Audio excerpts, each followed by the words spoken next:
So to understand paging, I have made some notes that we will go to understand why we need paging. So let me open this paging. So before in a real mode, you we used segmentation to access physical memory, right?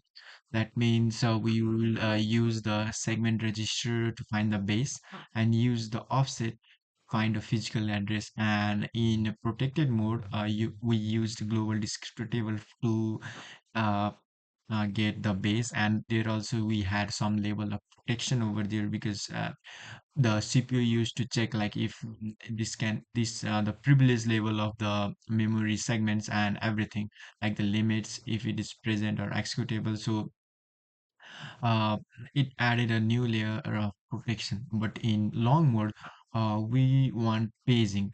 So why do we need paging? So the real problem was like the two two programs can had like two programs can overlap one another memory address. Like suppose we have a Chrome and we have a game. What if they are working together? Like if they are working side by side, what can happen was the game part could override the Chrome part. So Chrome will eventually crash. Like if the game, suppose we had like no virtual memory, then the game or Chrome could override the operating system code, like the kernel part itself, and then it can actually crash the whole computer. So that was the main problem. So we used the virtual memory because it provides sets of memory that will map to a different physical address, even though the virtual address is same, but the mapping will be different to a different physical address. That is the uh, main idea why we need a virtual memory. And so paging is one of the idea to implement virtual memory. And what happens is like you have RAM and SSD, right?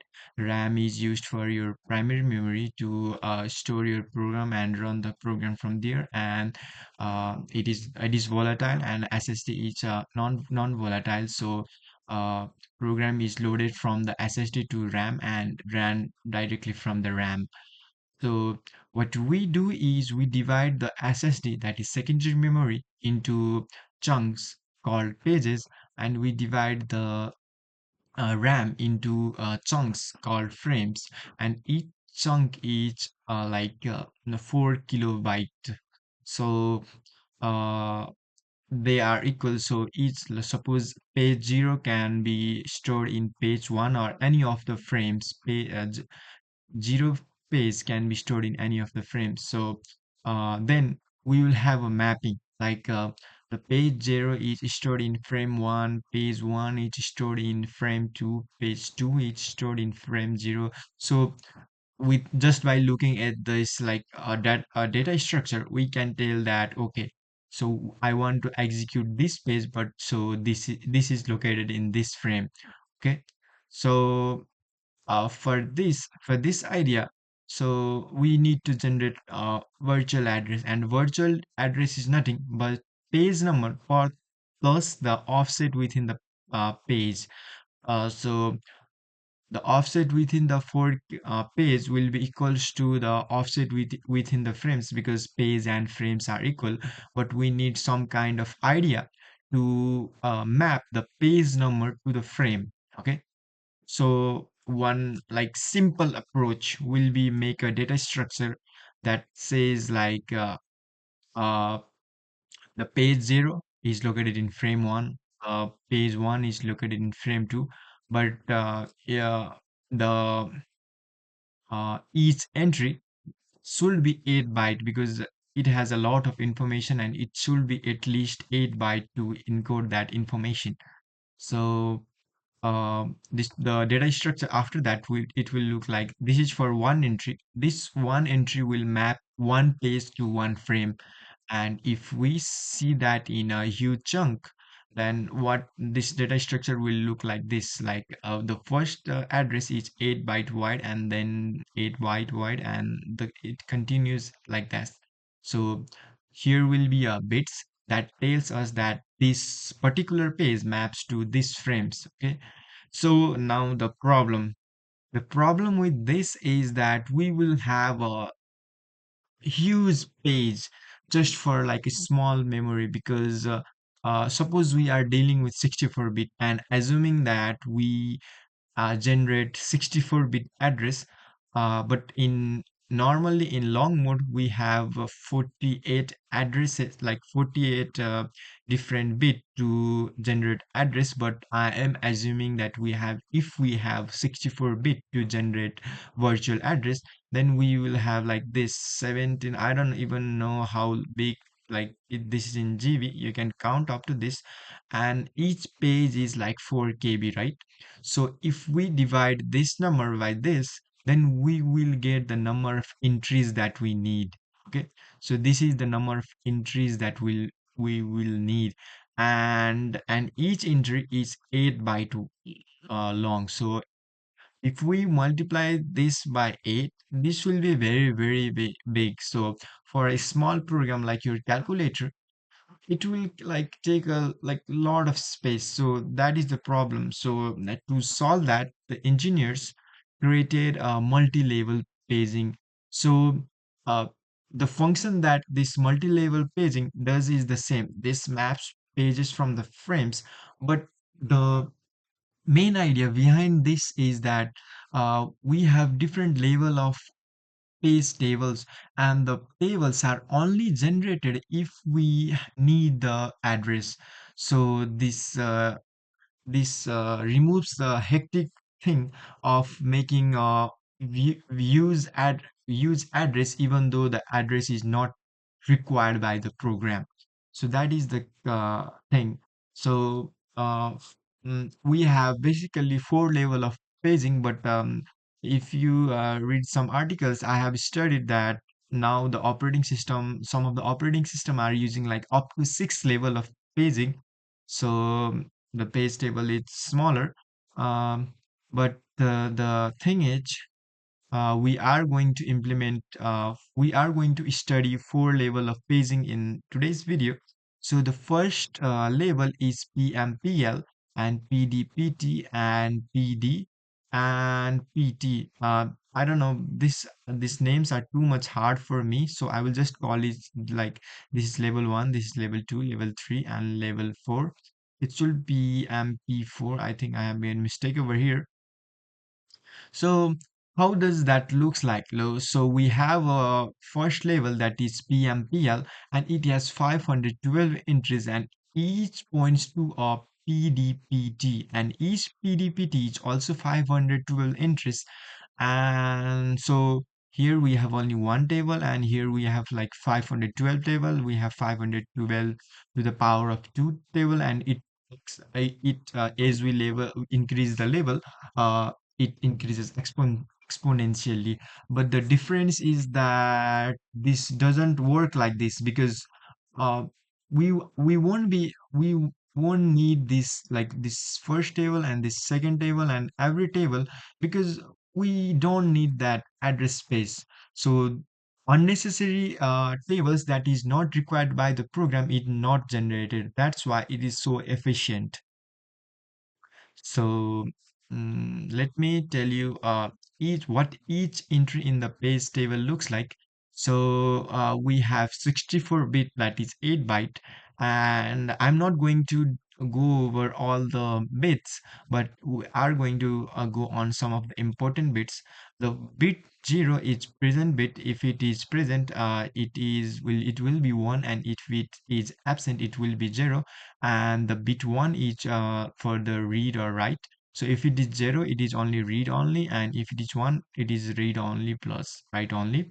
And this after from bit 0 to bit 11, it is dedicated for the flags. There are several flags that you can look into, some of the stuff in Google's or YouTube. You can find that easily in some of the videos. And now the main important thing is this physical address points to a next table. Okay, if the bit 7 is not 0. That means this points to a next table, and this is for reserved, and this bit is for no executable bit. Now, we have done this. Now, the simple idea. So, if, as I have already told you, virtual address is nothing but the page number plus offset within the page. But the function of previously we had a data structure that maps page number to frames, but we in the virtual address now we have a bits that is used as an index to the tables, and which will lead to the frame number. So as I have told you, only 48 bit is used. Rest and also we do have 64 bit for virtual address, but the rest is filled with the most significant bit, like with the bit 47. So that is what the data structure of the virtual address looks like the structure. So for the index of the PML4, we give 9 bytes and 9 bytes, similar 9 bytes, 9 bytes. And for the offset, we give 12 bits. If you can see, the speciality of this is the 2 to the power of 9 is 512. That means that this PMPL4, each entry can points to 500 different PDPT tables. And 2 to the power of 12 is 4 kV. That means each uh, offset can go from 0 to 4 kilobytes, 4 kilobytes minus 1 address space. So that is it. So what this looks like is I have like a good representation. So the bit here is used. So first of all, the address of the P4 table is stored in CR3 control register. So using this control register address and the index from the PD, we go to like one entry where we need to go. And this entry leads to our next table, and using the P3, using the next index of the table, we reach to P3 entry, and using this entry, this points to this table, and using this index we reach to this entry, and that sequence continue, and finally we get to 4 kV of pages. Okay, that is the core thing. Now let me see what I have done it. Also, after we enable paging in control register, it should be identity mapping. That is the virtual address that we are after we enable paging, every address that the CPU encounters, it treats it as a virtual address. So just after we have enabled it, the identity, we should have a identity mapping. That is the virtual address and the physical address should be very much similar. So also, currently, if you have followed the memory mapping region, we have like approximately 1 MB of memory, right? So to cover this 1 MB, we will create a page table. We will create pages of 2 MB, not like 4 kilobytes, so that it is easy for us. So that means we will leave this PT, like we won't need this PT table, and this bits that is represented for the PT index will be used for the offset. So, so we will create a page size of 2 MB to cover the whole space. So to do that, the 9 bit that is used for the PT table index will be used for the offset. We will total have like 21 MB. Oh, sorry, 21 bits, and 2 to the power 21 will be 2 MB. So we have a page of 2 MB. So now no, oh, this the writing is slightly dimmer over here, color, but you will you will understand this. So let me understand what we will do for the paging in the next video.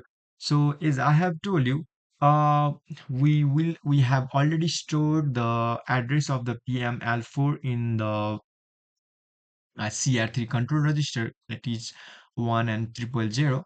But now what we will be doing is, first of all, we will define the address of PDPT and PT.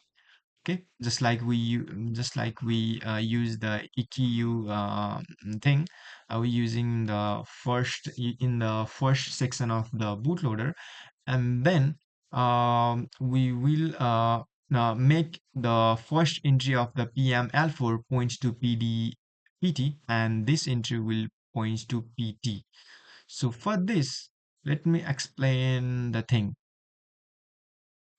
So as I have told you, the bit zero was the present bit. That means it should be one, and it was read and write byte, so it should also be one. And from 0 to 11, it was flag. So we need to make 1 1 over bit zero and bit 1 1.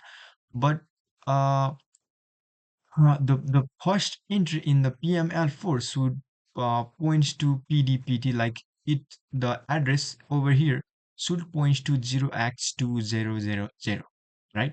So how we can achieve that?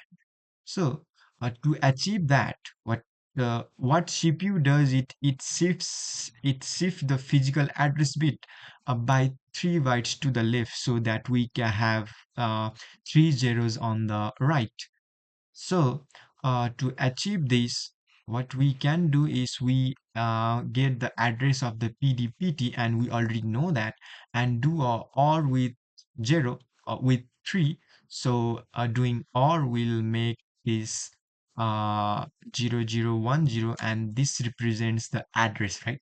This represents the address to the next table, and this represents the flag. So we have already set up the flag, we have set up the address, we don't care about what is over here.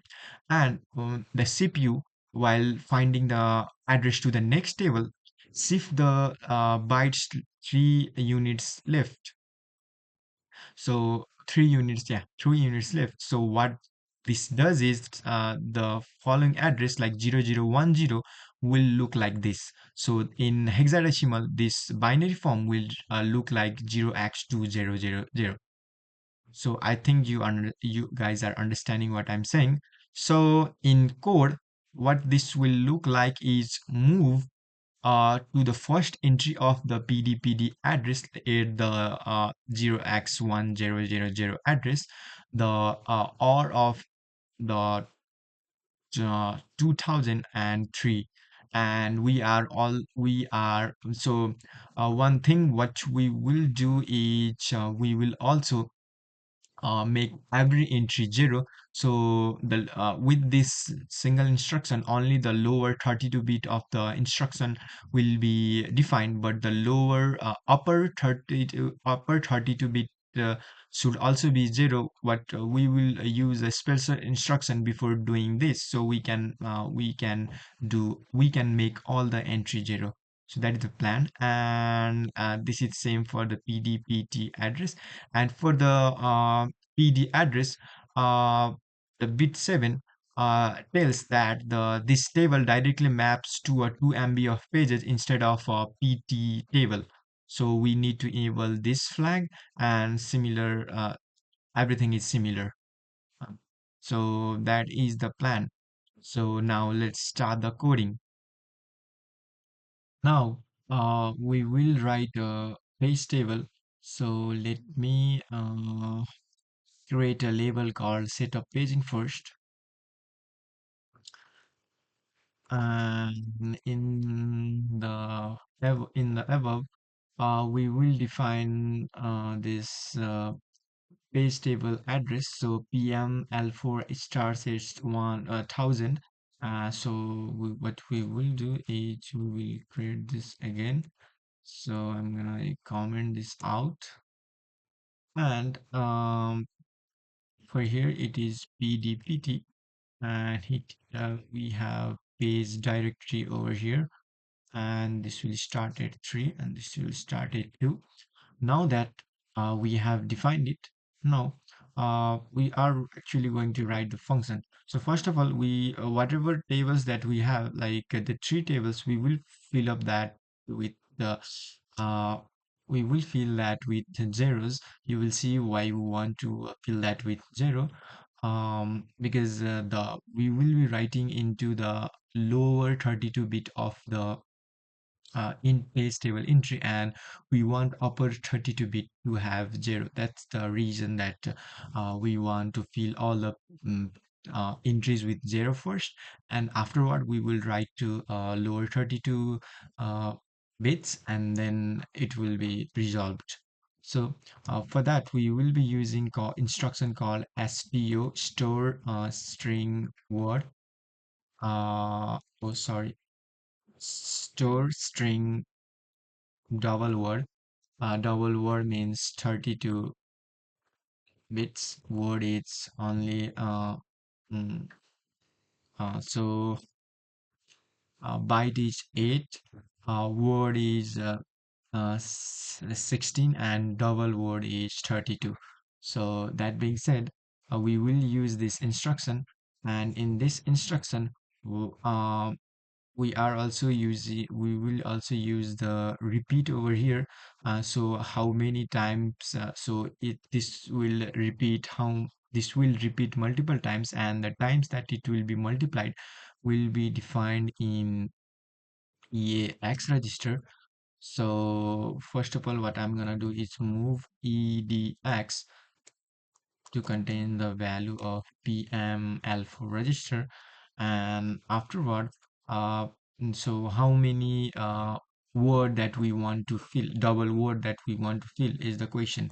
This is given by ECX. So uh, each table is 4096 bytes, and multiply by 3 gives the total bytes, and the double word that we want to fill, so that's why divided by 4 is the answer. And now we will do exclusive EXO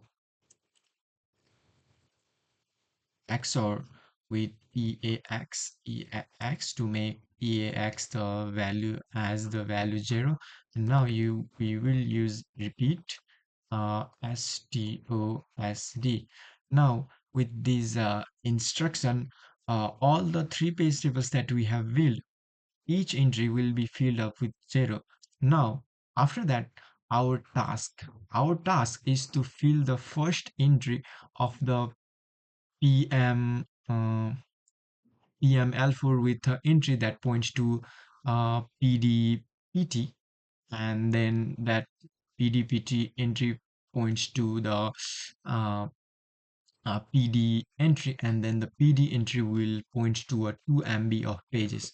So for that, I'm gonna move to the PM L4, the value of uh, P sorry P PD PT, and we will do not exclusive bar. I keep saying exclusive bar with the value 0x 03, or simply just 3, and 0 1 2 and 3.